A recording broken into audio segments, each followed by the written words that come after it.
Benoît de Sagazan, bonjour, vous êtes rédacteur en chef au groupe Bayard et vous êtes également l'un des membres de l'équipe qui a participé à l'élaboration de ce premier guide du patrimoine chrétien dans la collection Pèlerin Narthex. Pouvez-vous nous parler de la genèse de ce projet?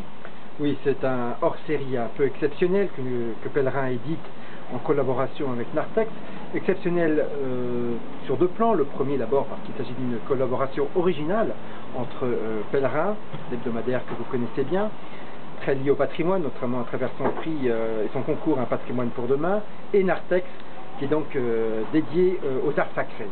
Narthex, que l'on peut retrouver sur le site narthex.fr et qui édite, et dont la vocation est d'éditer en collaboration avec le groupe Bayard, des publications destinées à vulgariser ce patrimoine chrétien. Donc le premier fruit de cette collaboration est ce hors-série. Ce hors-série, que veut-il? Pourquoi existe-t-il? Le premier, il veut répondre à des questions que beaucoup de personnes se posent lorsqu'elles rentrent dans une église ou dans un musée, c'est de comprendre toute la force et les messages de ce patrimoine chrétien à travers les tableaux, les vitraux, les statues que nous croisons et dont beaucoup ont perdu un petit peu les clés de la connaissance. Que raconte cette scène? Qui est ce personnage? Quels sont ces symboles qui nous sont montrés?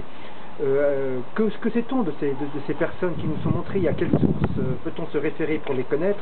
Voilà toutes ces questions auxquelles ce guide pratique et ludique veut répondre. Il est richement illustré, vous voyez qu'il est pratique, il loge dans la poche, donc il est vraiment accessible à tout le monde. Il y a un prix modique de 5 €, donc on a vraiment voulu qu'il soit qu'il puisse être pris par le plus grand nombre de personnes.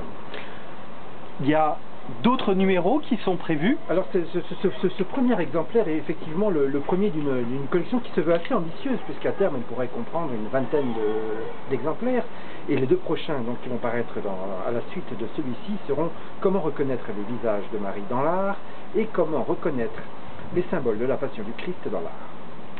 Benoît de Sagazan, merci. C'est moi qui vous remercie.